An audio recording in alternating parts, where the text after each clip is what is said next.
Tavistock is vital because it allows the empire to control populations without the messy expenditure and side effects of the undue use of force, the deployment of force, and other things. You can conceal your motives if you get everybody believing what you want them to believe, instead of being able to see to the heart of the matter. So this is an amazing subject. It is definitive. It's the defining factor in the empire in the modern sense. Tavistock is at the heart of everything.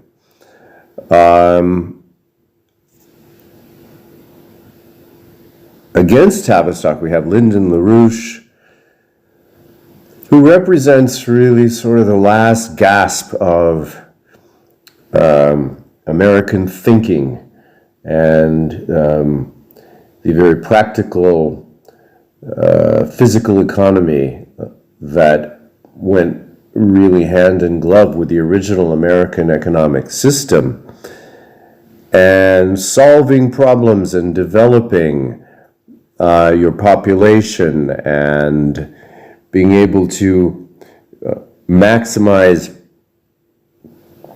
the assets, to multiply, to use the assets in a specific territory, whether it's natural resources or human capacity, to the ability to leverage these things to bring about the ultimate payoff in terms of giving people more options to become who they really are and to experience satisfaction in life and to explore freely other possibilities, as opposed to being confined to the kind of very narrow, fear-based paradigms of the empire. That's essentially it. So this is part 2 of the article I started the other day, 30 Years of Menticide, Why Tavistock Brainwashers Hate Lyndon LaRouche, by the very great Jeffrey Steinberg. And this is from Executive Intelligence Review, Volume 16, number 42, October 20th, 1989. And again, just if you're new to retro research, the whole premise is that you really, if you can't understand what's happening right now in the present, then the next best thing you can do is to look at the best analysis from the very recent past, and then sort of work your way forward mentally to see shadows of this past, or direct evidence that this past continues, or that it's been, these tendencies or trends have been broken off, and what has replaced them. So, and I consider Executive Intelligence Review to be the very best in terms of analyzing current events, because they had access to so much that mainstream media, of course, it seeks to obfuscate and hide from people. So, not very elegantly stated, but I think you get my point. I'm looking for answers to what's happening now. And that's what motivates me. And I find that this has been extremely helpful. It's really opened my eyes to a lot of things. So, Jeffrey Steinberg, part 1 of this series appeared in volume 16, number 40, October 6, 1989, page 34. Tavistock. On a snowy early January evening in 1974, an extraordinary event took place at the Old Statler Hilton Hotel in Midtown Manhattan. Lyndon H. LaRouche, Jr., the American political economist and then head of the small but influential philosophical association, the International Caucus of Labor Committees, ICLC, presented an audience of several hundred journalists, researchers, and political activists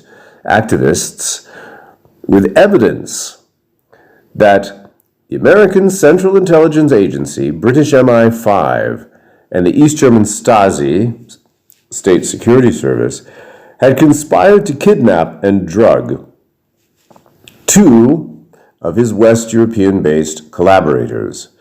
LaRouche charged that the incidents were part of a much bigger plot in which major intelligence agencies, both East and West, were using psychedelic drugs, brainwashing techniques on a massive covert scale. In the aftermath of the two drugging kidnapping incidents, one in East Berlin in August 1973 and the other in London at Christmas, LaRouche commissioned a team of researchers associated with the new Solidarity International Press Service to conduct an exhaustive investigation into the agencies responsible for the revival of mind control and menticide experiments that had been outlawed and exposed during the Nazi doctor trials at Nuremberg. Rapidly, that inquiry converged on the London-based Tavistock Institute, a psychiatric research clinic that had been at the center of British Army psychiatric and psychological warfare efforts during World War II and going back to World War I, Wellington House, that really, once Wellington House was demonstrated its capability to bring the American and British publics into alignment with the war plans for World War I. Then they said, well, we've really got something here. We've changed people's minds in a big way, and we've led them into horrific, needless conflict. We've gotten them to do all sorts of terrible things to each other. You know, this is great. We've done this now. Let's further formalize what we're doing, and we'll create out of Wellington House, which was the lie factory, we will out of this blossoms Tavistock Institute. Among the leading figures associated with the institute during the war and in the post-war period were Brigadier General Dr. John Rawlings Rees, Dr. William Sargent, and Dr. H.V. Dix and Dr. Eric Trist. Probably by now these names are ringing bells for a lot of you. The April and May 1974 issues of the LaRouche Associated The Campaigner magazine were both devoted exclusively to the expose of this mind warfare directed against the American people in particular. In a prescient article leading off the series, LaRouche spelled out the broad parameters of the Tavistock plot and identified the specific subsumed role of the Central Intelligence Agency and a number of quote-unquote private CIA-linked foundations and psychiatric research centers in establishing a nationwide infrastructure of community-based psychiatric shock troops. So we're talking about infiltration on a vast scale, deployed to impose top-down a new form of universal fascism.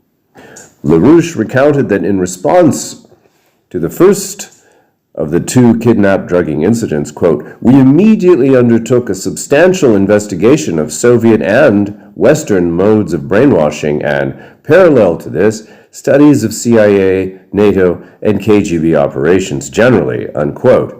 On the role of the CIA in these efforts, LaRouche elaborated, the U.S. war in Vietnam, initiated and essentially directed for most of its term by the CIA, will turn out to be more of a preparation for fascism in the USA than any objective in Southeast Asia.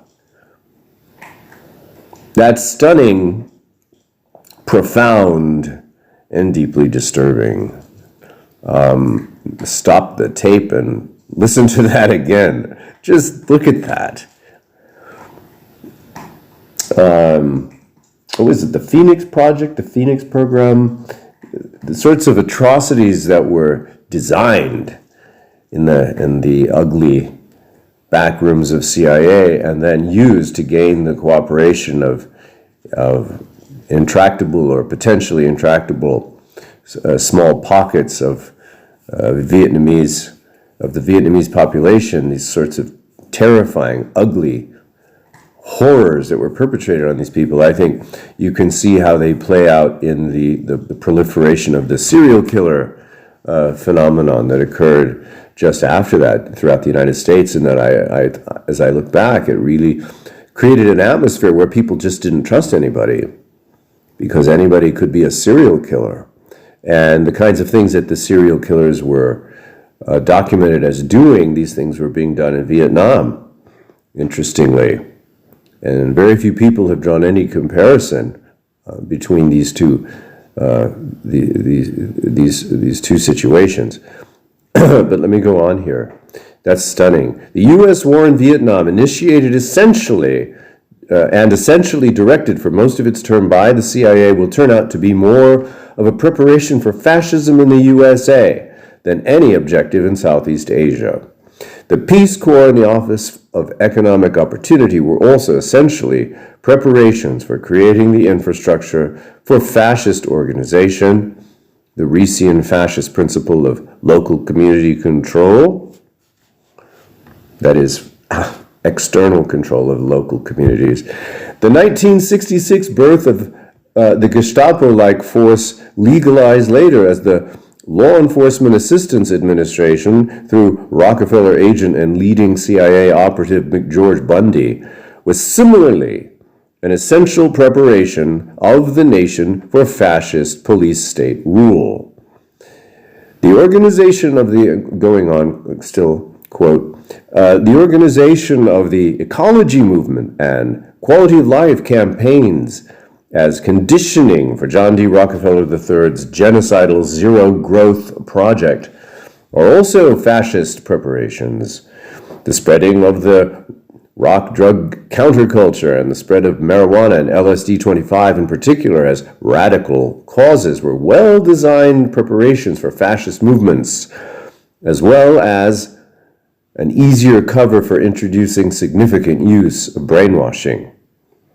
LaRouche went on to, end quote, LaRouche went on to identify the real CIA, quote unquote, as a vast octopus extending far beyond the compound at Langley, Virginia, and penetrating many agencies of government, as well as most think tanks on behalf of private financier interests rather than any elected agency of government. LaRouche focused special attention on the American universities, quote, most major universities are either entirely or substantially a branch of the CIA. And this corroborates a book by the American Supreme Court Justice William O. Douglas. He wrote in a book called, a book that was lambasted and condemned in a highly reactionary way. I'll think of it. It's one of his writings. It's hard to get, but he says that you can't get a good education in the United States anymore because real education, he says, because the entire university system has been taken over by CIA. Yeah, so this goes with that. So there you have it. At the University of Michigan, we have the most notorious example of the Institute for Social Research, which is merely the focus for general CIA infiltration and control of many departments of the university at large. Harvard's Russian Institute is obviously CIA, like Columbia's, but also Harvard's so-called psychology department is a nest of such overt CIA operatives as the pigeon-brained B.F. Skinner and Rician racist Richard Herrnstein, while the Harvard Sociology Department counterinsurgency work merely updates overt fascist traditions dating back to the 1920s. Massachusetts Institute of Technology continues its flourishing CIA activities as an extension of its earlier role as a base of OSS activities. Its RLE division has been a meeting place for specialized counterinsurgency studies since the late 1940s, while also including those studies in so-called artificial intelligence, which are nothing but the development of the use of computers for brainwashing.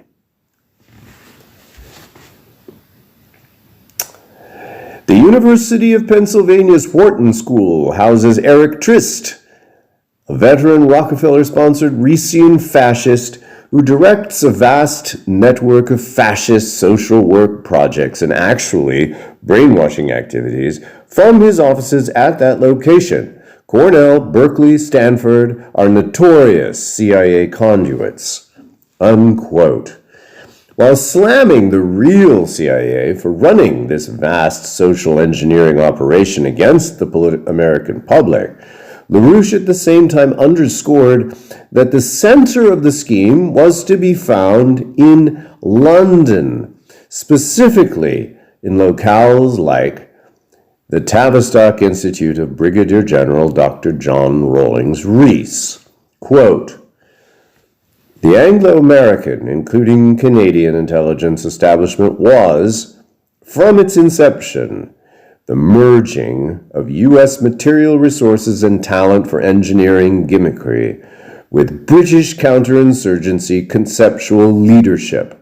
That summarizes it brilliantly. That's a brilliant encapsulation of the situation that persists to this day. So when people tell you that the British are tag-alongs and their empire is in the dustbin of history and the Americans are the new imperialists, they have no idea the truth of the dynamic today, the special relationship, including this joker, this controlled opposition person, Whitney Webb.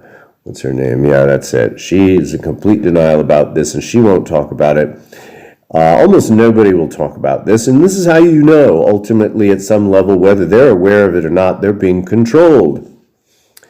Whether they're out to deliberately deceive us is beyond the scope of my ability to judge, but I will say, if they're not talking about the British in a very real, well-defined and specific terms, you're not going to get very far with their analyses. You're not going to be able to apply it to much or get much out of it. So let me read that again. Sorry if it's tiresome for some of you, but I mean, this really is brilliant, as with so much that LaRouche was able to articulate. Quote, the American establishment, including Canadian intelligence establishment, was from its inception the merging of U.S. material resources and talent for engineering gimmickry with British counterinsurgency conceptual leadership, unquote. In addition to identifying some of the key players in the Rician plot, the LaRouche report also went into painstaking detail on the nature of brainwashing. Quote, this is heavy. Brainwashing is a state of induced psychosis resembling paranoid schizophrenic psychosis brought about through procedures of so-called programmed behavioral modification. In addition to being merely an induced psychotic state, brainwashing is also what the layman usually assumes it to be. A modification of the victim's state of mind to the effect that the brainwashee is under the effective control of an agency on whose behalf he was conditioned. Essentially, the victim is first reduced to a state of infantilism, e.g. as recommended by the strange Dr. Jano of the primal scream cult, and is then induced to form a psychotic pseudo-personality on the basis of modified mother image-centered ego ideals. Brilliant. Within 2 weeks of the LaRouche briefing at the Statler Hilton, the liberal establishment's newspaper of record, the New York Times, responded to the charges of CIA, British, and East German collusion in the drugging, brainwashing plot with a 3,000-word front-page smear job against LaRouche in a Sunday edition. Of course, it's kind of just, what does that do when the New York Times comes at you like that? It means that you're right. means that you're too right. It's not a serious publication, my God. The wildly out of proportion freakout by the Times accusing LaRouche of running a bizarre cult was the best indication that the CIA MI5 Stasi story was not only true, but a very embarrassing scandal, even in the halcyon days of Henry Kissinger's détente 1. It would not be until nearly 2 years later that, ironically, the Rockefeller Commission on U.S. Intelligence Operations, chaired by Nelson Rockefeller, revealed for the first time that the CIA had conducted extensive experiments in mind control using LSD-25, liquid marijuana, and other exotic drugs, as well as such behavior modification techniques as electroconvulsive shock, sleep therapy, psychic driving, etc., from the 1950s through the 1970s. And it would be nearly 3 years after the Statler-Hilton event that the Church Committee would provide even more damning details, including the involvement of over 80 American universities with the experimentation with LSD. Whether the January-May 1974 LaRouche directed expose of the CIA's involvement in mind control on a mass social scale provoked the later revelations is hard to say for certain, although hundreds of newspaper and magazine exposés and half-dozen book-length studies of such exotic CIA and Pentagon experiments as MK-Ultra, MK-Search, Artichoke, and Bluebird would be published beginning in 1976. All those studies focused almost exclusively on the CIA per se. In nearly every case, the overall objective of creating a clockwork orange society, which LaRouche later labeled fascism with a democratic face, was covered up. The only real exception to that pattern underscores the point even more dramatically.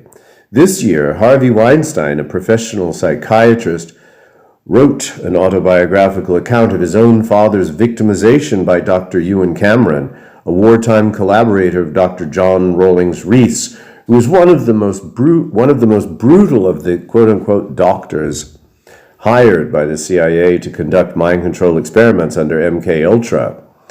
That book, A Father, a Son, and the CIA, included several chapters in which Weinstein reviewed scores of books and articles by Cameron, in which the Scottish-born Montreal-based psychiatrist who for years ran the Allen Memorial Institute, spelled out in gory detail his dream of controlling society top-down through the administering of drugs, electroshock, and performing lobotomies to those people deemed to be a menace to society.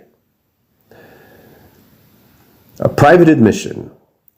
The most damning confirmation of the original LaRouche charges of CIA involvement with friendly as well as hostile foreign services in drug experimentation and brainwashing would come in a private meeting in 1978 between LaRouche and a former director of the CIA, William Colby, who ran the agency during the period in which East Berlin and London incidents occurred.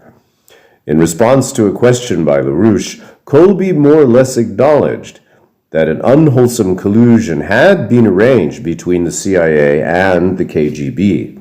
In effect, since the KGB knew that the LaRouche group was not an asset of theirs and suspected LaRouche CIA links, and that the CIA knew that LaRouche's political association was not CIA and therefore suspected possible LaRouche KGB ties, both sides agreed to conduct drug interrogations to find out more about what made LaRouche tick.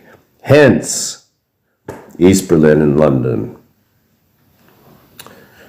So this ties back to, now there's been a sudden proliferation of reviving the lectures, I guess, given by the ex-KGB Yuri Bezmenov in the 1980s, where he makes the claim, and he might be completely sincere, that KGB was out to brainwash Americans through setting the stage for probably what you could call the woke movement, but that he himself, in my view, he himself might not have been aware that the KGB was working hand in hand with the British and the Americans, probably combining intellectual resources and guided by very real Tavistockian protocols.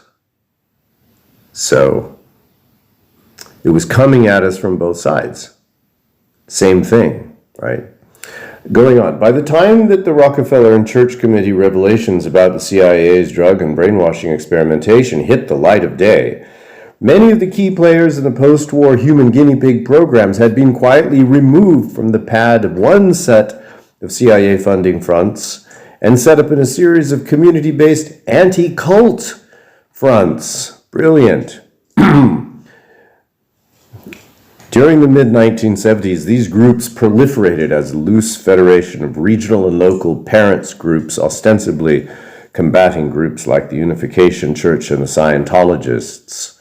In a recent autobiography, longtime CIA occult bureau figure Miles Copeland candidly admitted that U.S. and British intelligence agencies had thoroughly penetrated and virtually taken over Scientology, as well as the moral rearmament movement of Frank Buckman. The Church Committee, among other investigative bodies, detailed the intelligence community links of Reverend Moon's group. So, who was kidding whom? The anti-cult network's vintage, mid-1970s, centered around MK-Ultra stalwarts like Dr. Louis Jolyon West, Rabbi Morris Davis, and Dr. John Clark. They set up shop in groups like Rabbi Davis's Citizens Engaged in Reuniting Families, CERF, and the Citizens Freedom Foundation. Other senior occult bureau figures like the little-known Cleve Baxter, a one-time head of both the OSS and CIA drug interrogation units, maintained an intimate relationship with Scientology guru L. Ron Hubbard himself. Rumored to have been a victim of one too many doses of LSD-25, either during or right after World War II. When one of Morris Davis's protégés, Reverend Jim Jones, oversaw the suicide murder of nearly 900 followers in Guyana in late 1978, who can forget that? The loose federation of MK-Ultra community fronts consolidated into two national organizations, the American Family Foundation, a collection of psychiatrists, and the Cult Awareness Network. At the same time that these off-the-reservation MK-Ultra fronts were springing up around the country, it appears that the FBI, through its Quantico, Virginia Training Academy Behavioral Science Unit, assumed the role of lead agency in the official government interface. And that's interesting because I think Tavistock played a great role, prominent role, leading role, guiding role in forming the FBI in the first place. This continued official link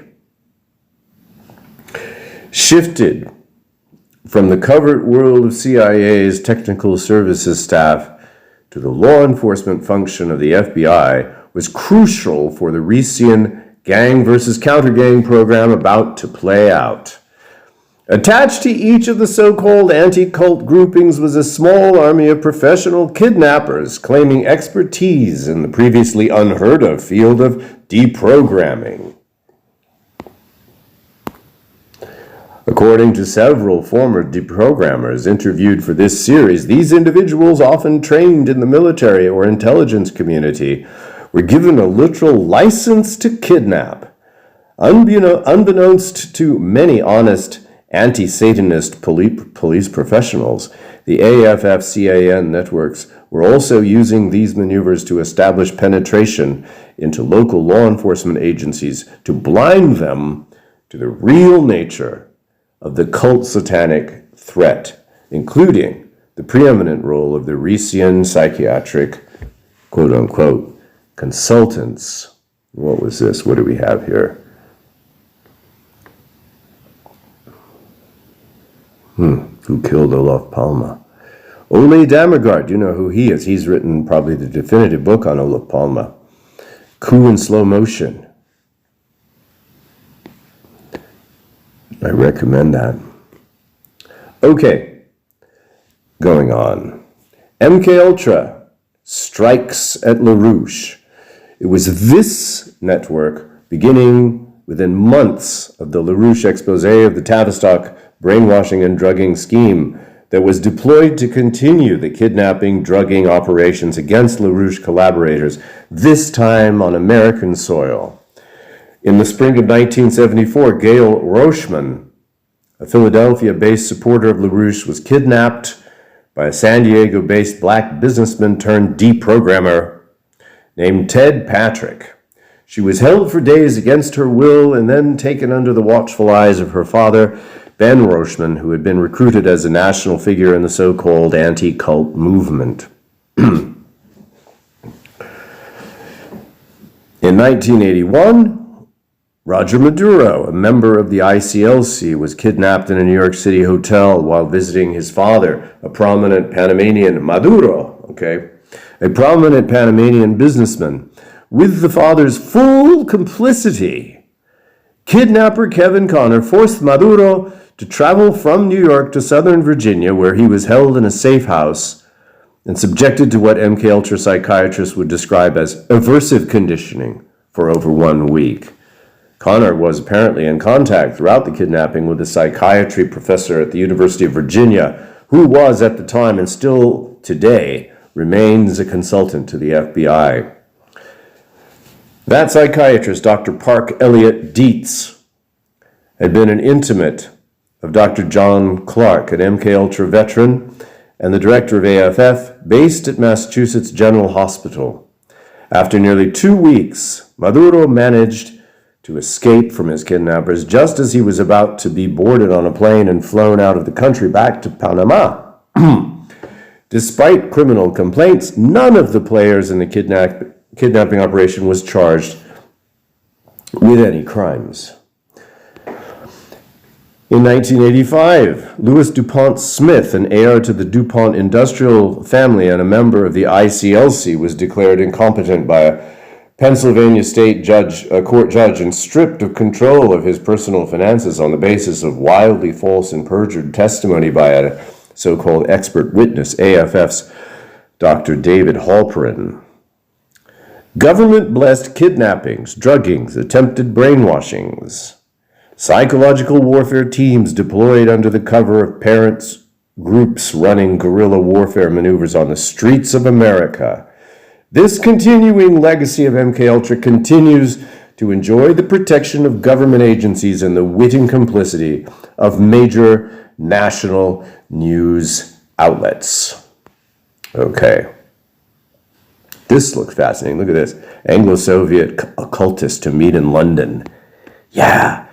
This is going to go into the heart of what I made a video about a while back, about KGB MI6 collusion at high levels by the One Worldists, a very cult-like little grouping. So again, we go back to this time, we find names and events that we can, check in, we can look into them. We can do our own research. We can look into people who are probably still alive, and we can look into organizations that might still be functioning. And we must surmise, it's only been a few years since then, that the gears of these operations are still grinding, or they've, maybe moved up a notch and are working on a more sophisticated level. But I think it elucidates, it shines a brilliant light into the phenomenon of social engineering, which we can see the U.S. being basically battered through these social forces that are completely irrational and seem to be, indeed, if you look closely, if you know what to look for, orchestrated. So anyway, thanks, guys.